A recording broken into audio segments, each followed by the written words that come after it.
This is called a router, and what a router does is with various types of bits, it can cut in shapes and shape the edge of wood into what are called OGs and other shapes. It can also put a flush trim bit in it, and you can trim off the edge of your lauan that is overhanging the flat that you just made, or if you cut out a window, you can trim the window to the inside frame. So the flush trim bit is really useful. There are also bits that don't have the ball bearing that you can put in them, and you can freehand or set up jigs to cut out indentations in the surface of the material and even do lettering and some other things. And they are a really useful tool, and we'll be using these a lot. They're a two-handed tool. They have a very dangerous blade here. This spins around at thousands of revolutions per minute. They do have a table, and we'll be demonstrating how they work. We have several different varieties. Most of them are your standard router, like this one. Some, like this one, are actually a plunge router. And we have a couple of laminate trimmers. Laminate means cutting a very thin material. So it's portable. This is a cordless one, but it's a laminate trimmer. So it can trim your flat material, either your 1/8 inch or your 1/4 inch lauan. I would not use it on 1/8 inch or 1/4 inch masonite. It's too dense, but you can use it on other things. Laminate usually is a plastic cover that goes on top of MDF or plywood to create a faux finished surface. Sometimes it's white, sometimes it's fake wood, sometimes it's real wood, and it's a laminate with an adhesive on the back of it so that you cover up your plywood and make it look like it's expensive lumber. But that is a very, very thin material, and this is only designed to help trim those thin materials. I've seen people try to use this to cut 3/4 inch plywood, and it's just not going to work. Don't do it. This is a corded version of the same thing, Porter cable. Speaking of the flush trim bit, if you try to cut 3/4 inch plywood with these, you will just keep dulling and dulling and dulling the blade. So I have seen people do it. It can be done. I don't recommend it, and we don't really do that here because it destroys the blades really fast. And each of these blades cost $20 to $30, so you want to be real careful about that. So they can trim off the lauan and the facing on a flat, but don't try to flush trim the 3/4 inch plywood. Use a circular saw for that. Cut it to the right size on the table saw or the panel saw first. Don't try to trim off the excess with a router. It's the wrong tool. Safety glasses are required and must be worn at all times. Hearing protection is required while using this tool. A dust mask is required while using this tool, especially when working masonite or MDF materials. Long or loose hair, neckties, and loose or baggy clothing must be contained. Tie back or tie up hair, roll up long sleeves, tuck in your shirt. Rings, watches, and loose jewelry should not be worn. Gloves should not be worn while operating this tool. Pre-operational safety checks. Locate and ensure you are familiar with all machine operations and controls. Controls and adjustments may vary from tool to tool, particularly among different manufacturers of the same type of tool. This is the router. The router takes multiple different bits to do different tasks, and it can cut shapes into wood, it can carve out forms in the center of wood, and it can flush cut your lauan to your shape of your flat or cut out a window, that sort of thing. So there's a lot of different variety of options here. The tool has an on-off button, and the on-off button can be in a couple different places. One of the tools has an on-off button on the top where then when you set it down like this, it pushes the off button and stops the tool. There are two handles. You should hold the router with both hands at all times. There is also an adjustment here where you can adjust the depth of this. It spins and the depth gets deeper or shallower, and then you lock that down. Very useful. And if you want, you can take that all the way out.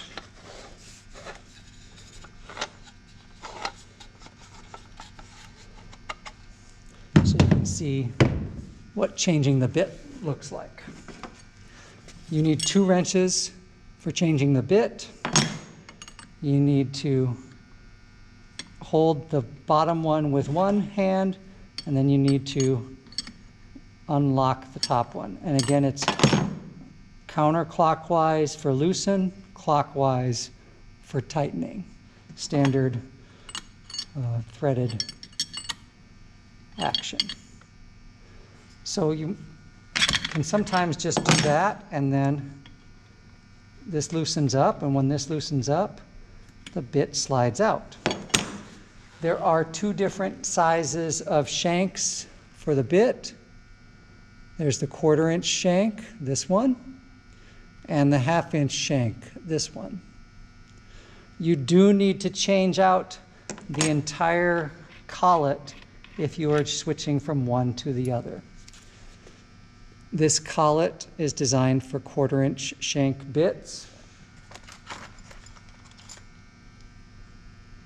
This collet is designed for 1/2 inch shank bits. We're going to change this one out because I want to do the flush cut bit at one point. So we thread that one on. In the drawer with the router bits, I've got router collets. That's where they store, so the one that we're no longer using, we're going to put in there. We'll put it back in the drawer.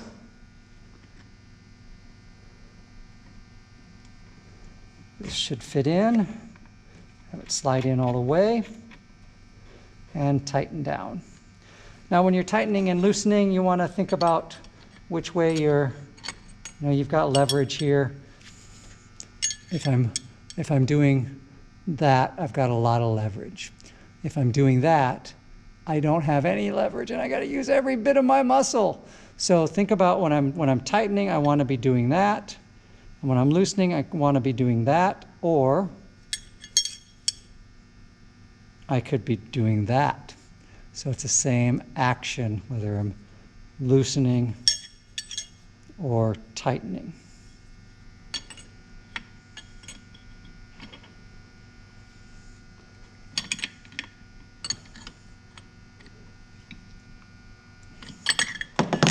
You don't need to take this off. I just took it off so that you could see how it all happens. You can leave this on, and you can fit the wrenches in here, but again, opposite sides, not so good. If I can get here into the same side while I'm doing it, I will be much happier. So I can do it like that. Always use the wrenches provided with the tool. They are designed for that tool for loosening and tightening the collet without damaging the tool. Changing wrenches are all labeled and are stored at the back of the tool room. Keep all chip shields properly installed. Check bits to ensure all cutting edges are sharp and that there are no defects or gouges in the cutting edges. Ensure the ball bearings on bits are all moving freely and that ball bearings are securely attached. Frozen ball bearings can damage the wood. Loose ball bearings can disconnect from the bit while it is operating at high speeds. Check your workspaces and walkways to ensure that no slip or trip hazards are present. Keep the table and the work area clear of all tools, off-cut lumber, and sawdust. Operational safety checks. These are safety checks you must be aware of at all times while using the tool, and you must check them and perform them every time you use the tool on every single operation or cut. This saw is safest when held with 2 hands, so always hold with both hands when operating. Keep hands away from spinning bits at all times. This is a major point of contact for serious injury. Always start the router with the bit not touching the work. Allow the tool to come to full speed before proceeding with the cut. Cut left to right for optimal control of the tool. Left to right is counterclockwise on an outside edge. Left to right is clockwise on an inside edge, such as for a door or window cutout. Set the tool down on the table with the cutter away from yourself and away from other workers. Keep your hands away from the bit while it spins down. Always unplug the tool before changing bits or making adjustments. Always install bits securely. So if you can see the profile of that, that is the profile of what I'm going to put into my wood. I'll back it up. It's going to be a little straight edge, then a curved inside, and then the ball bearing is going to ride along the edge of the material. I'm going to put this so that I get the most bang for my buck out of it. And then we're going to try this out. Now, the thing you have to think about with the router is the direction it's spinning. It's spinning this way, thousands and thousands of RPMs per minute. Very fast, very sharp. So when I turn it this way, I'm still going this way with the blade. So I need to think about, if I'm going this way with the blade, it's going to want to grab the wood and catch and pull me this direction. So I will have better control of it if I go against that pressure. If the tool is already wanting to take me that way, and I'm also going that way, it's going to get away from me. Of course, fine woodworkers say the opposite. They say that you can have finer control and less tear out if you go with the direction of it. But as an introductory approach, you should go against the grain of the wood. So that means if you're going on the outside, you're going counterclockwise. And if you are cutting on the inside, a window or something out of a flat, you're going clockwise. So as I'm going around the outside, I want to go that way, left to right.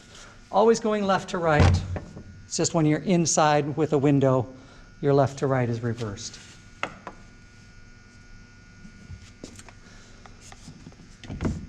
When I use the tool, I always want to have both hands on it.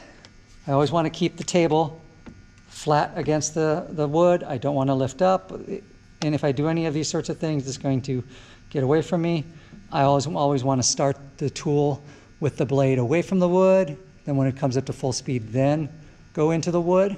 And when I'm done with it, I need to set it down on its side like that, or set it down upside down and keep my hands away from that blade, because that's a spinning, sharp, very dangerous blade.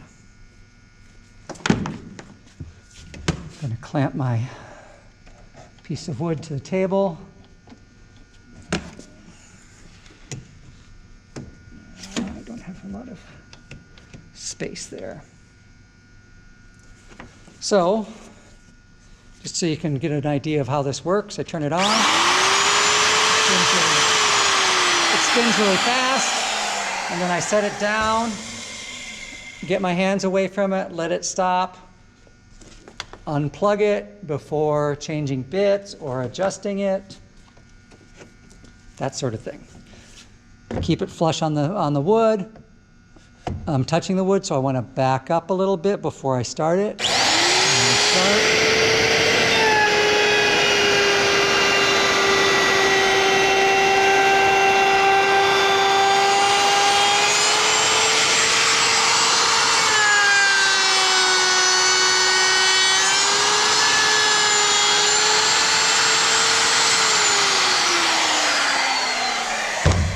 Set it down, let it stop.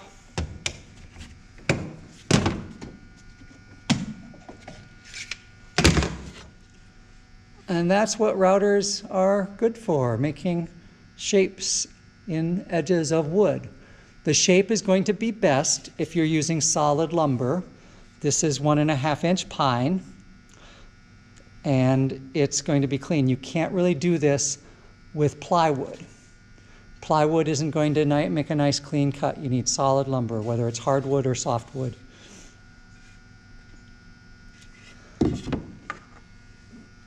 The bit rides along the edge because of this ball bearing.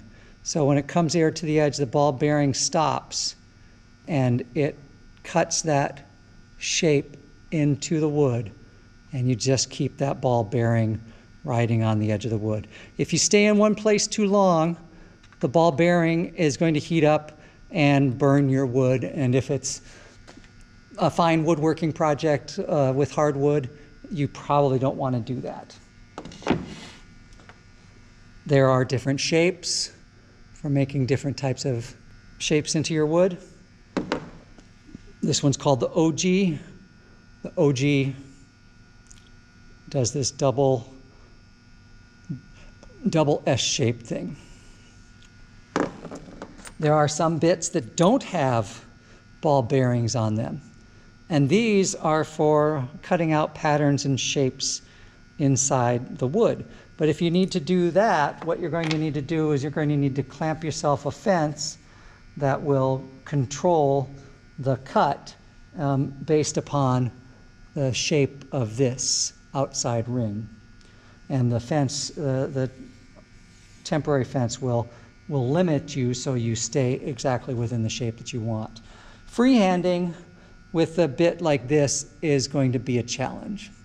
Although if you have a CNC tool, which is a computer-controlled router tool, that can, do fancy shapes and lettering and all kinds of things.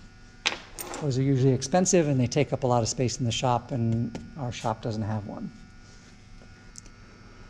This is the most common use of the router that you will be using. It's for trimming your lauan on your flat. Let's say it wasn't a perfect fit and it hung over a little bit. You've got this little bit of extra that you need to trim off. Or let's say you have a large piece and you need to trim off a large piece. You can use the router to do exactly that.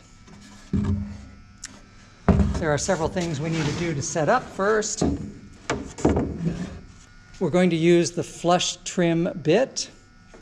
The bit does have some adjustment here. This flush trim bit can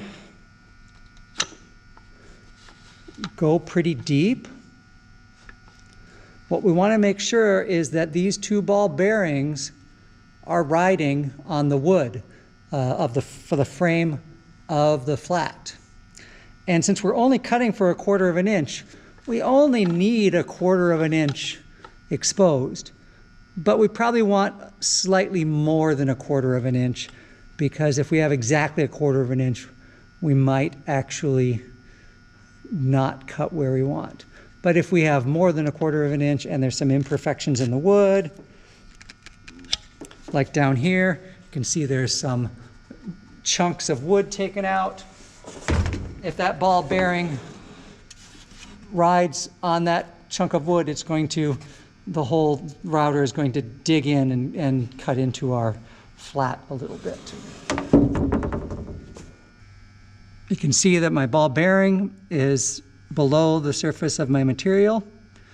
Like I said, I could adjust this to be a lot deeper, but if I start going down too deep, my ball bearings are going to go into that little divot and chew out my material. So I'm just going to go probably about half an inch depth. I'm cutting through the 1/4 inch lauan.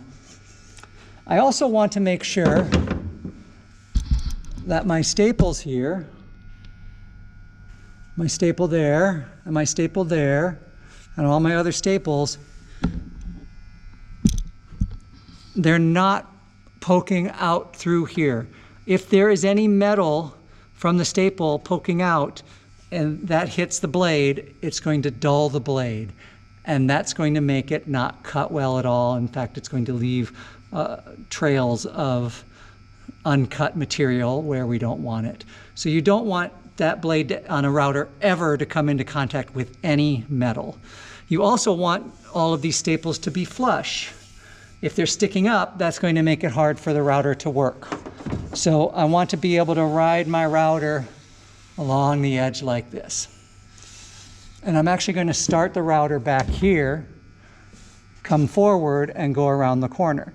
Now when you're going around a corner, sometimes it's hard to get that corner perfect. So you go around the corner and it makes a big wide arc before it comes around. And that's okay. Make your cut, make a big wide arc, and then come back and clean it up. In fact, it's always best for doing a flush trim cut like this to do a one cut to trim it and then a second pass to kind of clean it up. Plugging the tool in. If you're using your tools that are corded and you don't want them to accidentally get unplugged, you can take the two cords like this and you can tie them in a knot before you plug them in, and then they won't accidentally come unplugged if you're dragging your cord around. My blade is not touching the wood. When it gets up to full speed, I'm just going to come in here. My ball bearings are going to ride along the frame, and I'm going to trim this.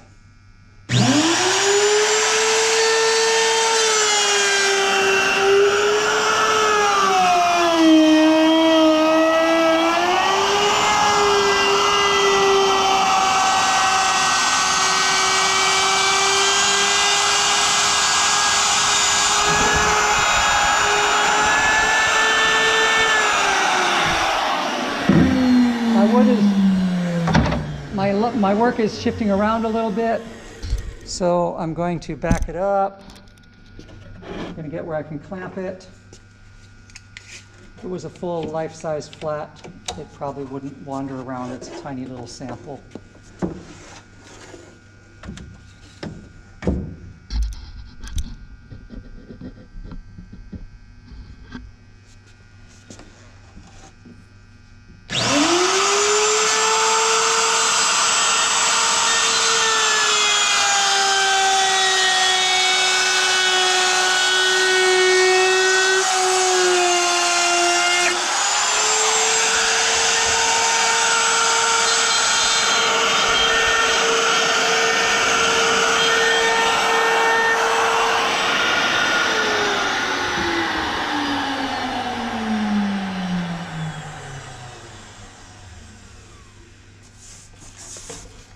We can see on here that this is against the grain. This is a cross cut because the top and bottom layers of the lauan have the grain going this way. So it's not going to be real nice and smooth. And even if I hit with the router again, I'm not going to be able to clean that up. So I'll come with a hand sander and we'll lightly sand that. But this one, that's running the direction of the grain, came out really nice. And you saw that I had to, I went around and I had to come back in the corner a little bit. But that is a great tool for making your flats and will speed things up, especially for making an odd-sized flat.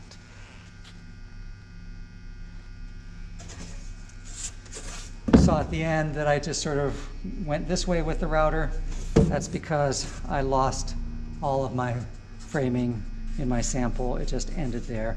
If there was another frame here, I would have gone around the corner and cut another straight edge, but I just let it go wild so you can see that that's what happens when you don't have the support. Again, this bit for cutting lauan on flats and trimming it up, great task. If you're trying to do it with 3/4 inch plywood, you're going to destroy the bits, you're going to wear out the tool. Don't do it with 3/4 inch plywood, just for flats.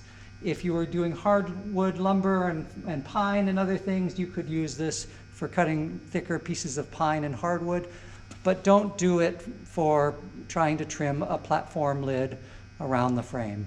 Make the platform lid the right size for the frame. So when we're cleaning up this edge, this rough edge, you don't need to get a power sander, you don't need to get the palm sander. It's going to be too aggressive. The lauan is really soft material. It's going to trim that off, and instead of having a square edge, you're going to now round this edge, and you don't want to round that edge. You should just get yourself a sanding block.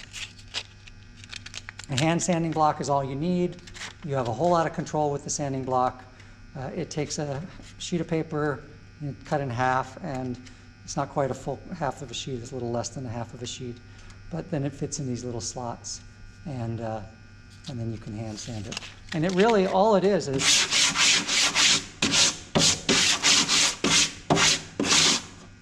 that's it.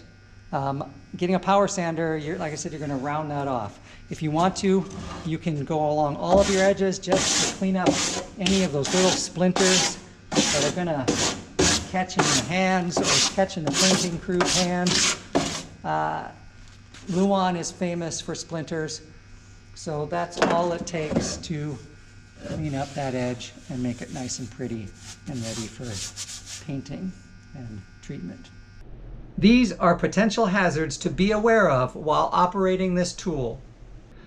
This is a cutting tool, so it will be expelling flying chips and sawdust.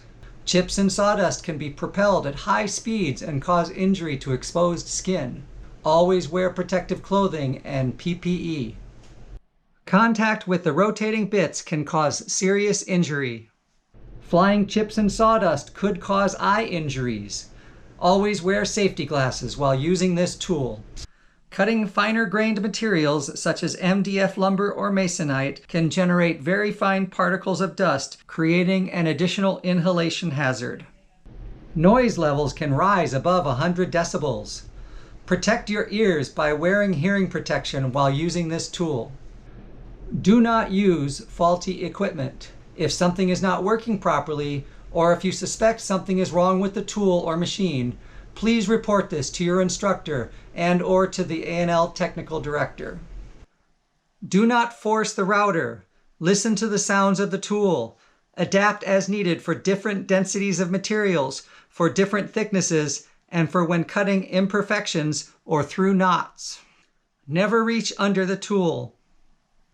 Never attempt to remove debris while the tool is plugged in or in operation. Housekeeping. Stay with the tool until the motor comes to a complete stop. Blow dirt and dust out of the motor housing and the collet using clean, dry air. Sweep and vacuum all wood chips and dust. When you're putting away your tools, you want to coil the cable and put it away properly.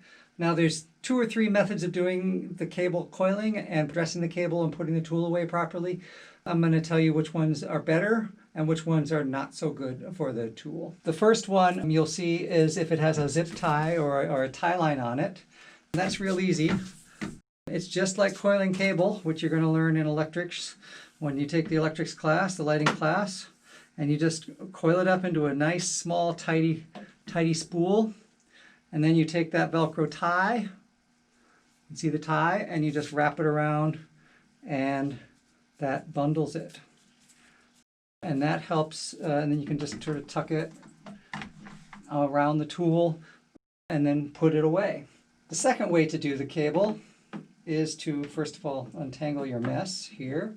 This one was not put away thoughtfully or with any care to the next person using it or the tidiness of the tool room.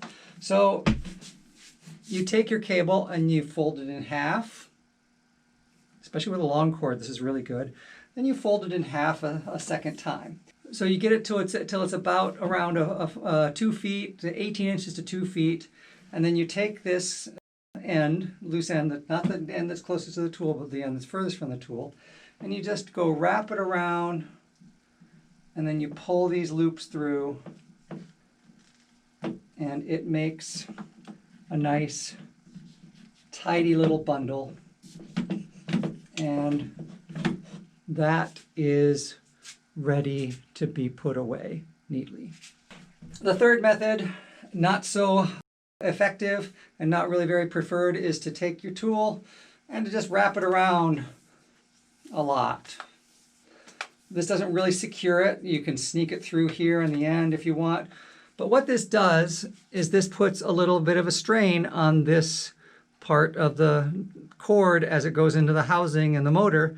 And it's got a strain relief on there. That's that extra rubber there. But you're going to, if you do this often, you're going to prematurely wear that and you're going to have to replace your cord faster than you would otherwise. If it doesn't have a Velcro tie on it, then do the fold in half method. Fold it in half a second time, and then take these ends and just tie it in a nice loop.